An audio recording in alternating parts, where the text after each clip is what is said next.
In this video, we are taking a concept that is related with the galvanic cell, that is voltaic cell, the construction as well as the working of this. Then we are taking the another very important concept, that is the salt bridge, their functions and their construction. See, under the heading of this galvanic cell or the voltaic cell, no doubt it is an electrochemical cell, where this is the one device where chemical energy that is converted into the electrical energy by the spontaneous chemical reactions. When we take the spontaneous chemical reactions, that means that these are reactions that are the redox reaction, that means oxidation, as well as the reduction processes that are carried out. And due to this, the chemical energy that is converted into the electrical energy. Now, when we are taking that how these are galvanic cell that is to be constructed. Now, see, for these the construction we are taking, these are the two parts, these are the two half cells, where the one half cell का मतलब क्या होगा? When the metal rod that is to be dipped into their respective solution, that is known as the half cell. Where these are the two half cells, where the rod that is in this zinc rod is dipped into the zinc sulfate solution, and the copper rod that is to be dipped into the copper sulfate solution. So these are the two half cells, where these electrodes, they are connected through the metallic wire, which which gives the formation that the flow of current. At the same time, where these two half cells, they are internally connected with the salt bridge. Say that this is the salt bridge, where the one half cell that is known as the anode, while the another half cell that is known as the cathode. Now, which one is the anode and which one is the cathode? See, anode is that electrode where the oxidation process that will be carried out. So that these anode is the negative electrode, while the cathode that is the positive electrode, and at these electrodes that is the reduction reaction that will be carried out. So the construction is very simple, where these are two half cells, they are internally connected with salt bridge.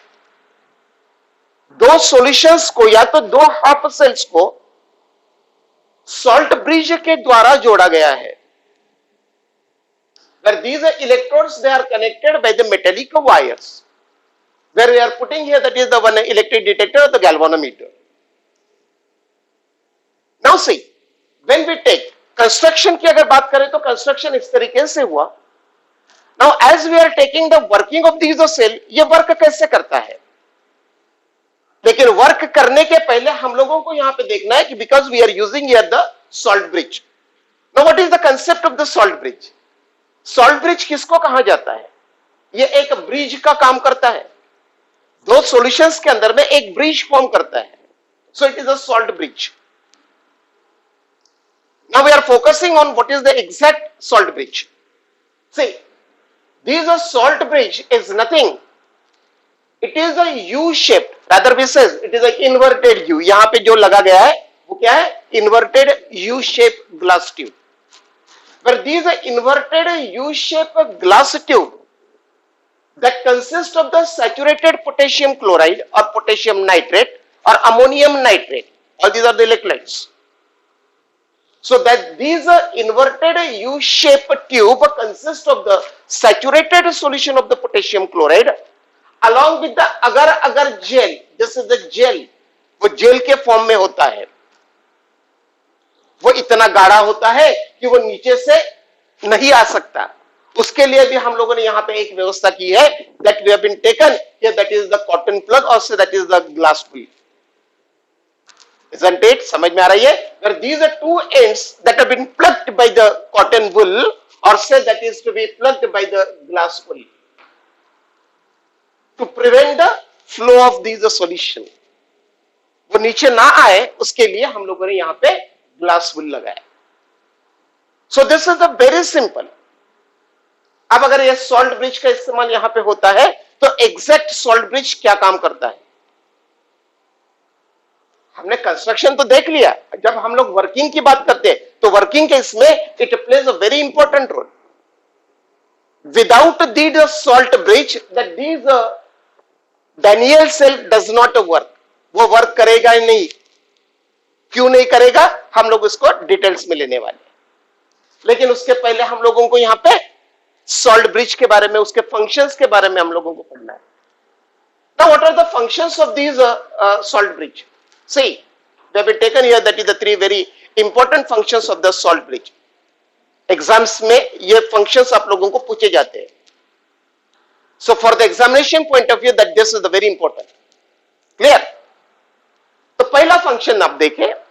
So see that it provides the electrical contact between the two solutions. ये one half, this is the one half cell, zinc half cell.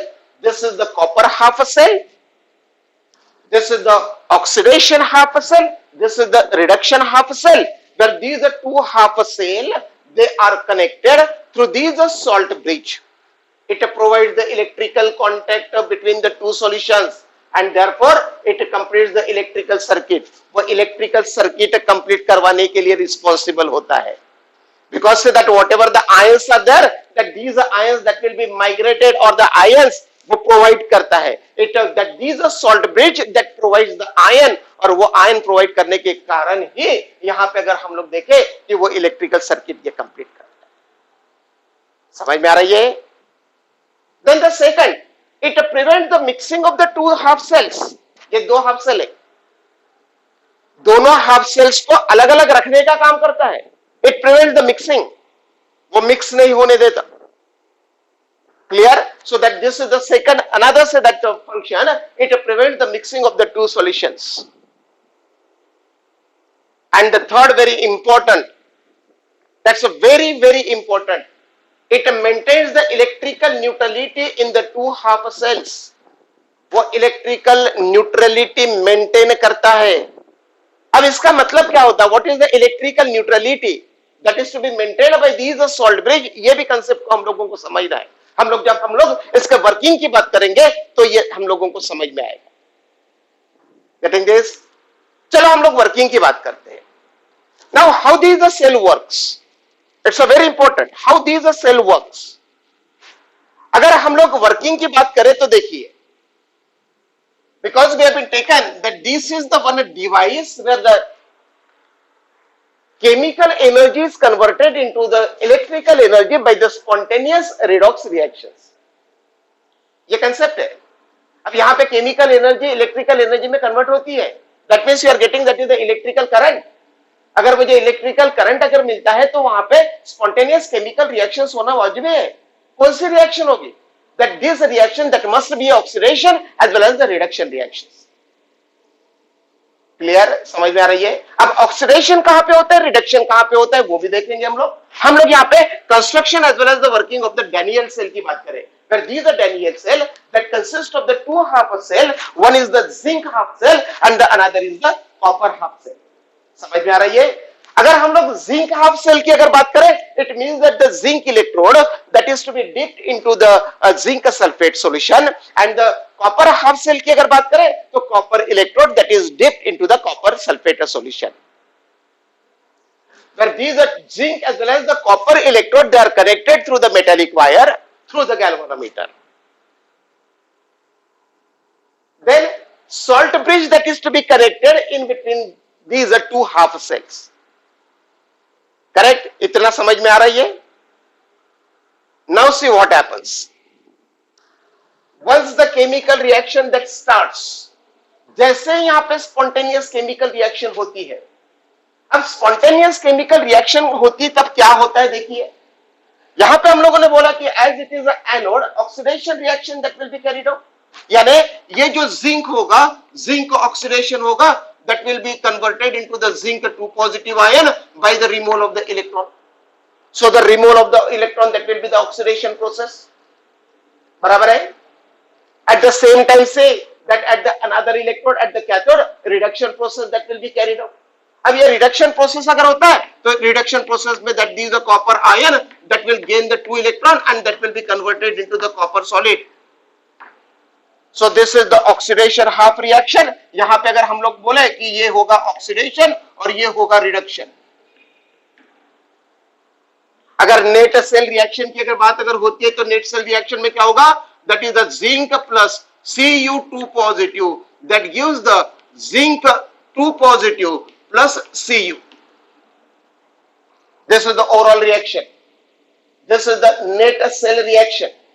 बराबर है? Overall reaction अगर होगा तो हम लोग यहां पे बोलेंगे that this is the redox reaction where zinc is converted into the zinc ions and copper ions are converted into the copper metal. Clear? समझ में आ रही है? अब देखिए यहां पे, अब जब रिएक्शंस की बात होती है तो एग्जैक्ट यहां पे क्या होता है वो भी देखिए. Zinc sulphate that consists of the zinc ions as well as the sulfate ions. हम लोग यहां पे बात करें because this is the negative electrode. यानी मेटल इलेक्ट्रोड जो होगा वो कैसा है? निगेटिवली चार्ज्ड है. This is the negatively charge. अगर निगेटिवली चार्ज होगा तो क्या होगा? यहां पे जो electron see that this consist of the zinc ions as well as the sulphate ions. Correct? समझ में आ रही है? ये जिंक आयंस और सल्फेट आयंस यहां पे होते हैं. जैसे यहां पे ऑक्सीडेशन प्रोसेस होता है, ये जिंक मेटल इलेक्ट्रॉन्स देता है.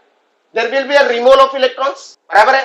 लेकिन ऐसा नहीं होगा. अब यहां पे कंसेप्ट वाइज अगर देखा जाए तो that these electrode that carries the negative charge and these electrode that carries the positive charge. अब अगर यहां पे जिंक आयंस प्रोड्यूस अगर होते हैं, बराबर है, जिंक आयंस प्रोड्यूस हो गए, यानी जिंक आयन जैसे ही प्रोड्यूस होते हैं वो कहां पे जाते हैं? सॉल्यूशन में. दैट द कंसंट्रेशन, हालांकि already the zinc ions are already present inside this solution, क्यों? तो वो इलेक्ट्रोलाइट है, उसके अंदर में जिंक आयंस है. But say as soon as the reaction starts that these are zinc ions that goes into the solution, यानी क्या हो गया? जिंक आयंस का कंसंट्रेशन बढ़ने लगेगा. समझ में आ रही है? जिंक आयंस का कंसंट्रेशन बढ़ने लगेगा. अगर ये बढ़ेगा तो जो सराउंडिंग ये जो सॉल्यूशन होगा वो सॉल्यूशन कौन से चार्ज का होगा? That will B of positive charge. Oxidation हो रहा, पॉजिटिव चार्ज जिसके अंदर में जा रहा है, पॉजिटिव चार्ज की इंटेंसिटी बढ़ते जा रही है, उसका कंसंट्रेशन बढ़ते जा रहा है. यानी आप देखिए यहां पे एक कंसेप्ट है कि ये जो सॉल्यूशन होगा that these are solution that will be a positively charged, but at the same time that these are metal electrode that becomes the negatively charged. Clear है? बराबर. अब यहां पे देखिए निगेटिव चार्ज है और यहां पे सॉल्यूशन के अंदर में कौन सा चार्ज आ रहा है? पॉजिटिव. अब ये पॉजिटिव चार्ज की इंटेंसिटी इतनी बढ़ जाती है, कॉन्सेंट्रेशन इतना बढ़ जाता है कि यहां पे जो रिमूव होने वाले जो इलेक्ट्रॉन्स है, जो इलेक्ट्रॉन्स के कारण यहां पे फ्लो होना है, वो इलेक्ट्रॉन्स क्या करेगा?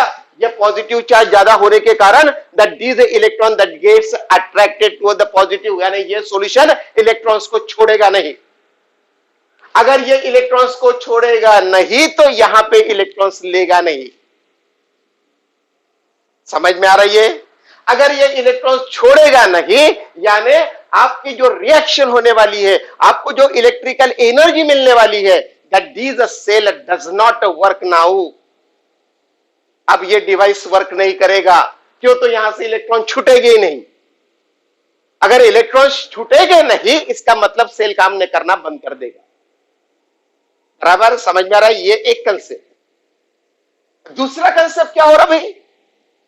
मानो अगर ये इलेक्ट्रोड काम करता है तो this is the positively charge.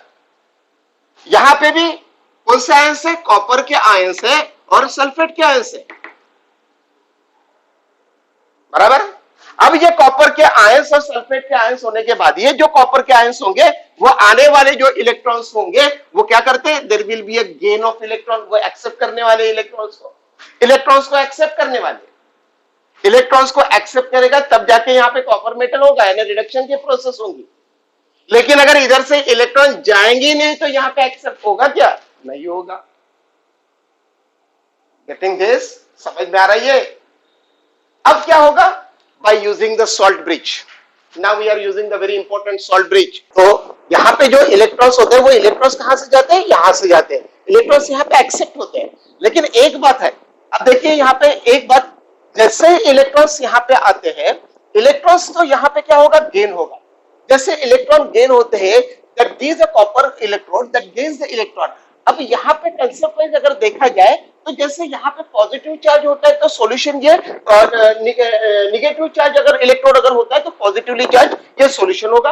अब जैसे जैसे ये जो कॉपर आयंस यहाँ पे होते हैं, सल्फेट आयंस होते हैं, जैसे ही वो इलेक्ट्रॉन्स यहाँ पे आते हैं, that these electron that gets accepted by this, बराबर है, जैसे इलेक्ट्रॉन्स यहाँ पे एक्सेप्ट किए जाएंगे। अब देखो जैसे जैसे इलेक्ट्रॉन्स यहाँ पे आते जाएंगे, यानी इलेक्ट्रॉन्स निगेटिव चार्ज यहाँ पे बढ़ते जाएगा, निगेटिव चार्ज जैसे बढ़ेगा यहाँ पे सराउंडिंग जो चार्ज होगा वो निगेटिव होगा, लेकिन इलेक्ट्रोड का चार्ज कौन सा है, पॉजिटिव, बराबर है। यानी यहाँ पे देखिए, यहाँ पे इलेक्ट्रोड निगेटिव है, सराउंडिंग चार्ज जो सॉल्यूशन का है वो कौन सा है, पॉजिटिव। यहाँ पे इलेक्ट्रोड पॉजिटिव है लेकिन सराउंडिंग चार्ज कौन सा आ रहा है, निगेटिव। करेक्ट, समझ में आ रही है। और इसके कारण ये इलेक्ट्रॉन्स यहाँ पे ना जाने के कारण ये सर्किट यहाँ पे अपना डिवाइस हमारा काम नहीं करेगा। अगर वो डिवाइस काम नहीं करेगा यानी इलेक्ट्रिकल एनर्जी आपको मिलेगी नहीं, ये डिवाइस हो गया अभी बंद। अब हम लोगों ने यहाँ पे सॉल्ट ब्रिज का इस्तेमाल किया।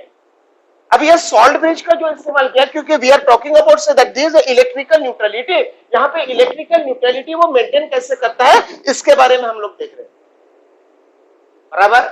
अब जैसे ये ऑक्सीडेशन प्रोसेस के अंदर में जो इलेक्ट्रॉन्स यहाँ पे हो गए, electron that goes on the rod, यहाँ पे इलेक्ट्रॉन्स यहाँ पे आते हैं, इलेक्ट्रॉन्स छोड़ने का काम, ये जैसे जैसे पॉजिटिव चार्ज ज्यादा बढ़ेगा तो इलेक्ट्रॉन्स को अट्रैक्ट करेगा, पकड़ के रखेगा। करेक्ट, समझ में आ रही है। यानी यहाँ पे जो पोटेशियम क्लोराइड हम लोगों ने यूट्यूब के अंदर में डाला है, उसमें से क्या होगा भाई, अगर पोटेशियम क्लोराइड का सॉल्यूशन अगर होगा तो दैट दिस पोटेशियम क्लोराइड यहाँ पे Cl आयन लिबरेट करेगा, Cl आयन लिबरेट करेगा, यानी ये पॉजिटिव वाला जो चार्ज होगा वो नलीफाई करने की कोशिश करते जाएगा। और जैसे जैसे ये पॉजिटिव चार्ज ये नलीफाई होगा, इलेक्ट्रॉन ट्रांसफर होना शुरू हो जाएंगे। Getting this? So this is the very important, and say that this, when these are chloride ion that is to be given by these potassium chloride solution inside this, it maintains the electrical neutrality. जब तक कि वो electrically neutral नहीं होगा तब तक कि हम लोगों को ये प्रोसेस नहीं मिलेगा। अदरवाइज क्या होगा, ये सॉल्यूशन पॉजिटिवली चार्ज, ये इलेक्ट्रॉन्स को होल्ड करके रखेगा, इलेक्ट्रॉन छोड़ेगा नहीं। क्लियर, समझ में आ रही है। करके हम लोगों ने यहाँ पे बोला है कि that it maintains the electrical neutrality in the two half cells, तो इलेक्ट्रिकल न्यूट्रलिटी यहाँ पे मेंटेन करता है। जैसे कि यहाँ पे अगर ये निगेटिवली चार्ज अगर सॉल्यूशन होगा तो यहाँ पे पोटेशियम पॉजिटिव चार्ज ये यहाँ से आएगा, यानी जैसे पॉजिटिव चार्ज आएगा उसको न्यूट्रल करने की कोशिश करेगा, and in this manner that it maintains that is the electrical neutrality in the two half cells. Correct, समझ में आ रही है। It's a very important that it comes under the heading of this. अब डैनियल सेल की हम लोग बात करें, ये हो गया सब कंसेप्ट कि सॉल्ट ब्रिज का फंक्शन कैसे होता है, और उसके फंक्शंस के तहत हम लोगों ने यहाँ पे देखा इलेक्ट्रिकल न्यूट्रलिटी कैसे। क्लियर। अब फाइनली ये सेल को रिप्रेजेंट करने का जो तरीका होता है, वो सेल को रिप्रेजेंट कैसे किया जाता है। Cell that is to be represented like this, कि अगर यहाँ पे Zn अगर होगा तो see that Zn single line, Zn2 positive, double vertical line copper 2 positive, single vertical line copper. ये हो गया आपका निगेटिव इलेक्ट्रोड, ये हो गया आपका पॉजिटिव इलेक्ट्रोड। इसका जो भी कॉन्सेंट्रेशन होगा वो कॉन्सेंट्रेशन हम लोगों ने यहाँ पे लिखा, suppose say that is the 1 molar concentration, so that we have taken the concentration like this, and say that lower potential, यहाँ पे अगर हम बात अगर करते हैं तो करंट इलेक्ट्रिसिटी कहाँ पे जा रही है, that is from the negative electrode to the positive. Getting this, समझ में आ रही है। So this is the very important concept. Now इसके बाद में हम लोगों को ये देखना है कि भाई सेल को रिप्रेजेंट करने का तरीका कैसे होता है, what the notations that we are going to discuss, कि कौन से नोटेशंस के द्वारा, कौन से अजम्पशंस के द्वारा, कौन से अजम्पशंस हम लोगों को ध्यान में रखना है और उसके मुताबिक हम लोगों को सेल को रिप्रेजेंट करना है। So we are going to represent here, that is the very important that notations or these are the assumptions to write the complete cell reaction under the heading of the formulation of formulation or the notation. Now we are taking the steps that is to be followed to write the cell reactions, that is formulation or the short notation of the galvanic cell. अब representation करते वक्त हम लोगों को cell को represent कैसे करना यह हम लोग देखेंगे. देखिए, जैसे मैंने गैल्वानिकल सेल जो डैनियल सेल का कंस्ट्रक्शन देखा तो आपने देखा होगा कि लेफ्ट साइड में मैंने जिंक हाफ इलेक्ट्रोड निकाला और राइट साइड में मैंने कॉपर हाफ इलेक्ट्रोड निकाला, हाफ सेल निकाला. यानी लिखते वक्त ही मैंने ऐसा डायग्राम बनाया या तो डायग्राम बनाते वक्त ही मैंने वैसा लिखा. ये ऐसा मैंने क्यों किया? It is only because of say that is the steps that is to be followed how to write the cell reaction. यानी अगर वो हाफ इलेक्ट्रोड है यानी इसका मतलब मैंने उसको लेफ्ट हैंड साइड में रखा. अगर ये कॉपर का हाफ इलेक्ट्रोड है यानी इसको मैंने राइट हैंड साइड पे रखा. तो उसी को लेके देखिए पहला तो मुझे पता है कि that is the zinc electrode that was known as that is the anode where the oxidation reactions that was carried out और करके हम लोगों ने उसको नाम दिया oxidation electrode where this is the left hand side. यानी अगर दो हाफ सेल का अगर कंप्लीट सेल बनता है तो लेफ्ट हैंड साइड में कौन सा रहेगा जिसके ऊपर ऑक्सीडेशन होगा. That means that the anode electrode that will be kept on the left hand side and say that is the cathode electrode that will be kept on the right hand side. Clear? अगर यहाँ पे left hand side में अगर होता है तो वहां पे ऑक्सीडेशन होगा और राइट हैंड साइड में जहां पे हम लोगों ने लिखा है उसके अंदर में क्या होगा?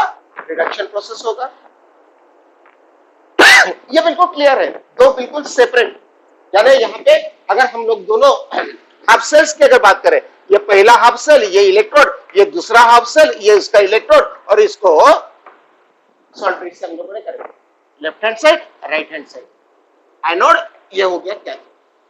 See, this is the anode that is the left hand side electrode, then the cathode that is the right hand side electrode where reduction reactions that will be carried out. Clear? बिल्कुल simple. Then अब representation करते वक्त जैसे कि मैंने यहां पे एक सेल को रिप्रेजेंट किया है. देखिए यहां पे रिप्रेजेंटेशन करते वक्त यहां पे एक लेफ्ट हैंड साइड वाला इलेक्ट्रोड है, यहां पे राइट हैंड साइड वाला इलेक्ट्रोड है और दोनों इलेक्ट्रोड्स को सेपरेट किया है by putting the double vertical line. Now what is the single vertical line? What is the double vertical line? यहां पे भी सिंगल वर्टिकल लाइन निकाली. इसका मतलब क्या होता है? सिंगल वर्टिकल लाइन, ये जो सिंगल वर्टिकल लाइन हम लोगों ने निकाली है, ये जो सिंगल वर्टिकल लाइन निकाली है, ये जो सिंगल वर्टिकल लाइन निकाली है, ये होती है उसकी phase boundary. That means the solution जो भी होगा it is the separation of the two phases.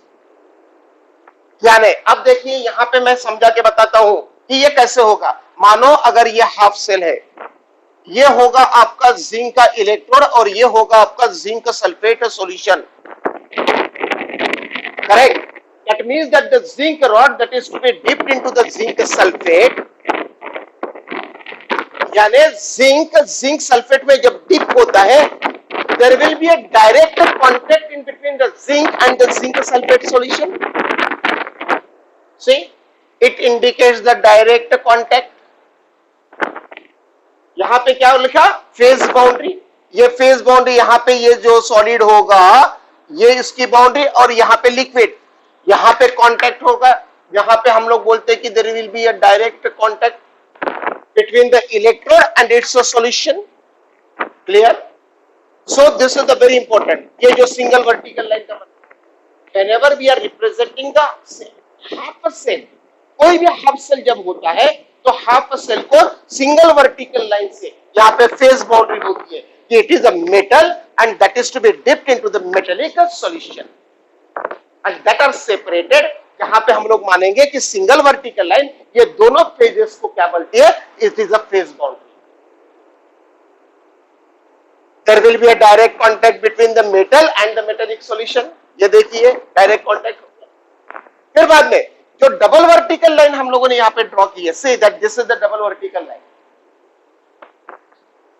Double vertical line that is the salt bridge और it is a porous partition. देखिए ये दोनों को मैंने रखा और दोनों को मैंने सॉल्ट ब्रिज के द्वारा इंटरनली उसको कनेक्ट किया। भाई बराबर है, बराबर है। इसको मैं इस तरीके से भी लिख सकता हूं। देखिए मैं एक छोटा सा डायग्राम बनाता हूं। जैसे ये आपका एक कंटेनर हो गया, ये कंटेनर में मैंने अगर यहां पे पोरस पार्टीशन अगर निकाला इस तरीके से, तो ये हो गया आपका पहला कंपार्टमेंट जिसके अंदर में है जिंक सल्फेट सॉल्यूशन। ये हो गया दूसरा कंपार्टमेंट जिसके अंदर में है कॉपर सल्फेट। ये दोनों सॉल्यूशन को मिक्स ना होना अरे वो दोनों solutions that is the copper sulphate as well as the zinc sulphate mix नहीं होना चाहिए, इसलिए हम लोगों ने यहां पे एक पोरस पार्टीशन रखा है। That is a porous partition that separates the two solution electrolytic solutions. या तो हम लोग इस तरीके से लिख सकते हैं, यहां पे जिंक रॉड निकालिए, यहां पे कॉपर रॉड निकालिए। ये भी एक डैनियल सेल का कंस्ट्रक्शन हो गया। लेकिन इसके पहले हम लोगों ने डैनियल सेल के लिए हम लोगों ने क्या निकाला था? सॉल्ट ब्रिज का इस्तेमाल किया था। वैसे that is a double vertical line that gives the that indicates the presence of the porous partition, or that indicates there is a presence of the salt bridge. Clear? समझ में आ रही है? तो this is what the short notation जिसको बोला जाता है। फॉर्मुलेशन की बात करें, these are the somewhat assumptions से कि सिंगल वर्टिकल लाइन कब निकाली जाती है, डबल वर्टिकल लाइन कब निकाली जाती है, and in this manner that we can represent the cell. तो यहाँ पे मैंने दो अलग अलग तरीके से दो अलग अलग सेल्स की बात की है। एक हाफ इलेक्ट्रोड की बात है, this is the half cell, this is the zinc half cell, half electrode, जिसको मैंने सेपरेट किया zinc 2 positive, single vertical line zinc. Clear? यानी अगर ये इलेक्ट्रोड की अगर बात अगर करें तो ये कौन सा इलेक्ट्रोड बनेगा? कैथोड इलेक्ट्रोड होगा ये कैथोड, जिसके अंदर में जिंक 2 पॉजिटिव 2 इलेक्ट्रॉन्स को गेन करेगा और फिर बाद में जिंक बनाएगा। ये होगी कैथोडिक रिएक्शन। कैथोडिक रिएक्शन का मतलब हम लोगों ने इसके पहले बोला, एनोड के ऊपर ऑक्सीडेशन और कैथोड के ऊपर रिडक्शन। बस ये बिल्कुल भूलना नहीं, एनोड के ऊपर ऑक्सीडेशन, कैथोड के ऊपर रिडक्शन। यहाँ पे अगर इस तरीके से अगर लिखा गया है, इसका भी वे है कि जब हम लोग कोई भी हाफ सेल को रिप्रेजेंट करते तो कंसेप्ट ये होता है कि पहले वो जो सॉल्यूशन वाला जो पार्ट होता है उसको पहले लिखना है, फिर सिंगल वर्टिकल लाइन देके मेटेलिक इलेक्ट्रोड को लिखना है। बराबर है? लेकिन जैसे ही वो एनोडिक रिएक्शन होते हैं तो उसको हम लोग रिवर्स करते हैं। बराबर है? जैसे वो एनोडिक रिएक्शन होते हैं तो वैसे हम लोग रिवर्स करते हैं। अब ये कैथोडिक रिएक्शन, इसी को मैं रिवर्स करके अगर लिखो तो क्या होगा भाई? ये होगा zinc that gives the zinc 2 positive plus 2 electron। ये होगी एनोडिक रिएक्शन, ये होगी कैथोडिक रिएक्शन। करेक्ट? कह रहे एनोडिक रिएक्शन और कैथोडिक रिएक्शंस को भी हम लोग देखिए, ये रिएक्शन अगर कैथोड इलेक्ट्रोड होता है तो इसकी रिएक्शन ये होगी। इसको अगर मैं रिवर्स अगर करूं तो जिंक पहले लिखता हूं, फिर सिंगल वर्टिकल लाइन देता हूं, उसके बाद में जिंक 2 पॉजिटिव लिखता हूं। That means that we are getting static reaction. Correct? समझ आ रही है? Very simple, very very simple. तो अब ये अगर पोस्टुलेट्स बोलो या तो ये रूल्स बोलो या तो ये फॉर्मुलेशन बोलो, अगर मुझे याद है तो अब मैं कोई भी एक सेल को रिप्रेजेंट करके बताता हूं। अब देखिए यहाँ पे एक सेल को रिप्रेजेंट किया, दैट इज द सेल। इसका मीनिंग क्या हो गया? देखिए ये मुझे पढ़ना है, I want to read this the cell. क्या होगा? कैसे सेल को पढ़ेंगे भाई? This is a cell that consists of the magnesium half electrode and the silver, and a silver solution is dipped into the silver salt and a magnesium rod that is dipped into their magnesium ion solution। बराबर? अरे दो half cell होगा, ये एक half cell, ये दूसरा half cell, और दोनों हाफ सेल्स को सेपरेट करने का काम कौन कर रहा है? पोरस पार्टीशन और the salt bridge. Clear? Porous partition और the salt bridge. So we can say that this should be, अब देखिए यहां पे लेफ्ट हैंड साइड में कौन सा लिखा और राइट हैंड साइड में कौन सा लिखा? That is a magnesium half electrode that is to be placed on the left hand side, while the silver half electrode that is to be placed on the right hand side. यानी हमारे conventions के मुताबिक क्या होना चाहिए? Left hand side वाला जो होगा वो एनोड होगा और राइट हैंड साइड वाला जो होगा वो कैथोड होगा। यानी इसका मतलब होगा कि that it must be a negative and this must be a positive. होगा कि नहीं? यस, बिल्कुल क्लियर। ये तो हमारा अजम्पशन ही होगा। जो लेफ्ट हैंड साइड में होगा that will be the oxidation electrode और जो राइट हैंड साइड में होगा that will be the silver electrode। बराबर? यहाँ पे राइट हैंड साइड में जो होगा वो कैथोड इलेक्ट्रोड और लेफ्ट हैंड साइड में जो होगा वो एनोड। बराबर? ये होगा निगेटिव, ये होगा पॉजिटिव। यहाँ पे ऑक्सीडेशन की रिएक्शन होगी, यहाँ पे रिडक्शन की रिएक्शन होगी। और जब ऑक्सीडेशन और रिडक्शन साइमल्टेनियसली होगी तब कहीं जाके हम लोग बोलेंगे कि that will be the complete cell reaction. Clear? अब भाई ऐसे भी इलेक्ट्रोड्स होते हैं कि जो गैसियस स्टेट में है।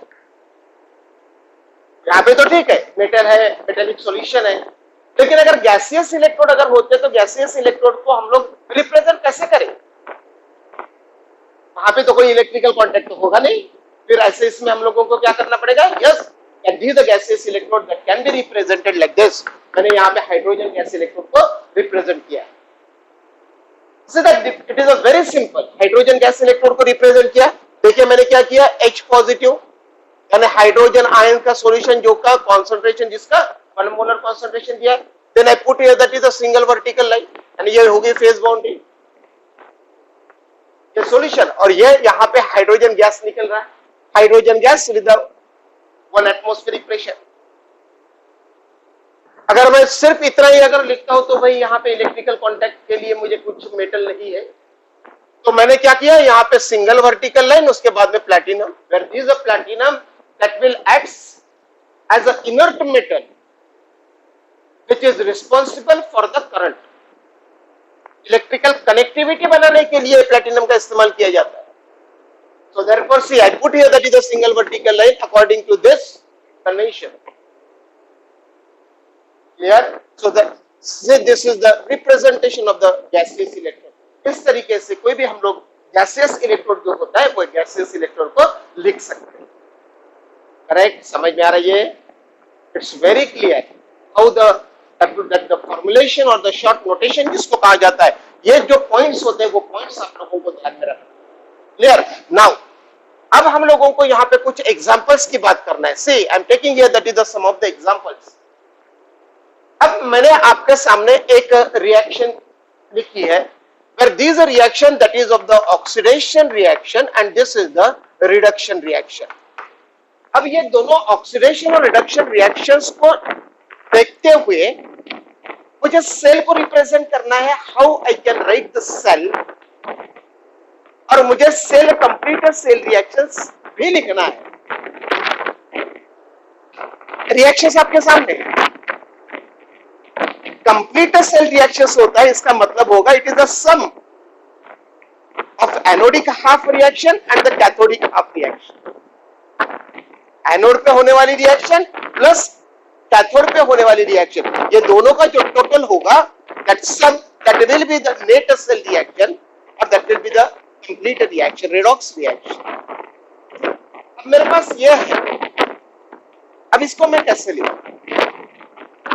देखिए पहले तो हम लोग इसको देखेंगे कि ऑक्सीडेशन के लिए यहाँ पे nickel that will be converted into the nickel to positive by the removing of the 2 electrons।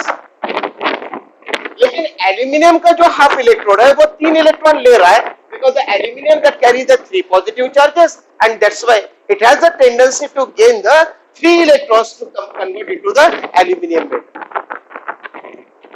अब यहाँ पे सबसे important बात, whatever the number of electrons that will be responsible for the oxidation process, the same number of the electrons that will be responsible for the reduction process। जितने electrons oxidation में बाहर निकलेंगे उतने ही इलेक्ट्रॉन्स कैथोड के ऊपर उसने gain करना ही चाहिए। अब यहाँ पे देखिए भाई, यहाँ पे 2 इलेक्ट्रॉन्स निकल रहे हैं ऑक्सीडेशन पे एनोड पे, लेकिन कैथोड पे 3 इलेक्ट्रॉन्स गेन हो रहे हैं। यहाँ पे नंबर ऑफ इलेक्ट्रॉन्स सेम है क्या? नहीं। ऐसे इसमें हम लोगों को क्या करना पड़ेगा? हम क्या करेंगे भाई, ये इक्वेशन जो होगा, ये इक्वेशन को 3 से मल्टीप्लाई करेंगे और इसको 2 से मल्टीप्लाई करेंगे। चलो करें। यानी ये इक्वेशन बनेगा thrice Ni that will be converted into the thrice Ni2 positive plus 6 electron, और इसको 2 से मल्टीप्लाई करने के बाद क्या होगा? ट्वाइस Al प्लस 3 प्लस और 3, और ये 2 मल्टीप्लाई करो, ये हो गए 6 electrons and that will be converted into the twice Al। ये हो गया आपका ऑक्सीडेशन और ये हो गया आपका रिडक्शन। है बराबर? समझ में आ रही है? दोनों को हम क्या करेंगे? ऐड करेंगे। ये 6 इलेक्ट्रॉन कट हो जाएंगे। Then what we are getting? We are getting the thrice Ni plus twice Al3 positive that will be converted into the thrice Ni2 positive plus twice Al। अगर ये एल्यूमिनियम होता है तो that will be in the solid state, और ये positive charge जो होगा that will be the aqueous solution. बराबर? Definitive solution. So that the complete cell reaction that we are getting like this, nickel solid, ये होगा aluminium solid, ये होगा aqueous, और ये होगी आपकी net cell reaction. It is a complete reaction. Correct? समझ में आ रही है? अब इसको मुझे इस फॉर्मेट में लिखना है, इसको मुझे इस फॉर्मेट में लिखना है। देखिए मैंने पहले ही बोला है, ये सारे कन्वेंशंस को याद करो। जो ऑक्सीडेशन वाला इलेक्ट्रॉन होगा वो लेफ्ट हैंड साइड में आएगा, जो रिडक्शन वाला होगा वो राइट हैंड साइड में आएगा। यानी इसका मतलब यहाँ पे ऑक्सीडेशन कौन सा है? निकेल वाला जो होगा वो ऑक्सीडेशन पे जाएगा। क्लियर? तो हम लोग ऑक्सीडेशन की अगर बात करते हैं तो क्या होगा भाई? ये देखिए, ये हो गया निकेल, बराबर है? निकेल को ऑक्सीडेशन होने के बाद मुझे क्या मिलेंगे? निकेल के पॉजिटिव आयन, यानी ये हो गया single vertical line, nickel 2 positive. That means there is a direct contact in between the nickel and the nickel sulphate, बोलो या तो निकेल का कोई भी इलेक्ट्रॉन जिसके अंदर में निकेल क्या है। So according to this, that this single vertical line that show the phase boundary and it will be the direct contact between the electrode and its solution। है कि नहीं? देखिए, nickel electrode dipped into the nickel sulfate solution where this is indicated by putting the single vertical line in between this। ये हो गया आपके direct. Oxidation होने के कारण हम लोगों को ये लेफ्ट हैंड साइड में लिखना है, फिर बाद में राइट हैंड साइड में आएगा दूसरा इलेक्ट्रॉन। कौन सा होगा भाई? रिडक्शन वाला इलेक्ट्रॉन। अब रिडक्शन वाला इलेक्ट्रॉन कौन सा होगा? ये होगा Al3 positive single vertical line Al। ये होगा आपका एक्वियस, ये होगा आपका एक्वियस, ये होगा आपका सॉलिड, ये होगा आपका solid. This is on the left hand side, therefore this is the negative terminal or the negative electrode, and this is on the right hand side, therefore it is a positive electrode। Clear? समझ में आ रही है? Getting this? इस तरीके से हम लोगों को रिप्रेजेंट करना है सेल को। ये सेल का रिप्रेजेंटेशन हो गया, और इसके अंदर में जो केमिकल रिएक्शंस होती है वो रिएक्शंस इस तरीके से। समझ में आ रहा है? ये तो हम लोगों को नंबर ऑफ इलेक्ट्रॉन्स कैसे करना है? इक्वल करना है। जितने इलेक्ट्रॉन्स ऑक्सीडेशन में होंगे उतने इलेक्ट्रॉन्स हम लोगों को रिडक्शन करना है। क्लियर? समझ में आ रही है? Getting this? So this is the very important, that is the formulation and that is a short notation of the galvanic cell, how the cells that is to be represented by knowing that all these assumptions or the conventions। ठीक है? समझ में आ रही है? Now we come on the concept that is electrode potential and the cell potential। See, what is the electrode potential and what is the cell potential? अगर यहाँ पे देखा जाए तो ये दो वर्ड्स हम लोगों को पता है, one is the electrode and the another is the cell। When we have already discussed कि कोई भी एक सेल जब बनता है, then these are cells that is to be made up of two half cells। दो अलग अलग सेल होते हैं, एक के ऊपर ऑक्सीडेशन रिएक्शन होती है तो एक के ऊपर रिडक्शन रिएक्शन होती है. That means we are getting that these two cells, two electrodes बराबर है. अब जो पोटेंशियल इलेक्ट्रोड के ऊपर आएगा वो ऑक्सीडेशन वाला रहे या तो रिडक्शन वाला रहे, उसको कहा जाएगा electrode potential. So the definition of the electrode potential is very simple. It is the potential that is established due to the electrode half reaction. वो इलेक्ट्रोड पे जो हाफ रिएक्शन होने वाली है, whatever the oxidation reaction बोलो या तो reduction reaction बोलो, वो जो रिएक्शन होगी वो पोटेंशियल इलेक्ट्रोड पोटेंशियल कहलाएगा. Correct. And the second is the cell potential. जो कंप्लीट सेल होगा वो सेल का जो पोटेंशियल होगा that will be the complete cell potential. अब हम लोगों को यहाँ पे छोटा सा रिलेशन देखना है. अगर मुझे कंप्लीट सेल की अगर बात करना है, so that say that this is the combination of the two cells. हर सेल का पोटेंशियल इलेक्ट्रोड पोटेंशियल अगर वो एनोड होता है तो एनोडिक यहाँ पे होगा, और ये कैथोड हाफ सेल अगर होगा तो हाफ सेल यहाँ पे कैथोडिक रिएक्शन वाला होगा. यहाँ पे ऑक्सीडेशन होना है एनोड पे, कैथोड पे रिडक्शन होना है. That means that the potential of these two, combination of these potential, that will give the value of the total potential.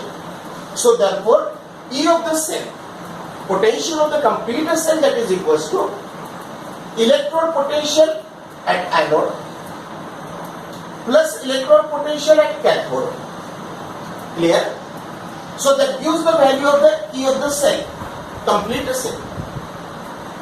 अगर हम लोग स्टैंडर्ड स्टेट्स की अगर बात करें, अब स्टैंडर्ड सेल की अगर स्टैंडर्ड स्टेट्स की अगर बात अगर करें तो जो स्टैंडर्ड पोटेंशियल होता है वो क्या होता है? स्टैंडर्ड पोटेंशियल का मतलब होगा कि जिसका कॉन्सेंट्रेशन कितना होना चाहिए, जो सॉल्यूशन होगा that this a solution that must have the concentration that is the 1 molar concentration. अगर वहां पे that reaction that must B carried out at the 1 atmospheric pressure and so that the temperature conditions are given. The temperature that should be at 25 degrees centigrade or that is known as that is a 298 Kelvin. अगर ये condition follow होती है वो reactions के अंदर में, if the molar concentration that is the 1 molar concentration of the solution, where the reaction that will be carried out at 1 atmospheric pressure at the temperature of the 25 degrees centigrade or the 298 Kelvin, then this is the potential that is known as that is the standard potential. This is the condition for the standard potential. अब जब standard potential की बात अगर होती है तो इसी को ये देखिए ये पोटेंशियल हम लोगों ने लिखा, अब इसी को हम लोग स्टैंडर्ड पोटेंशियल की बात करते हैं. So that we write here that is the E0 of the cell. अगर हम लोग E0 ऑफ द सेल बोला तो that this indicate that is their standard states.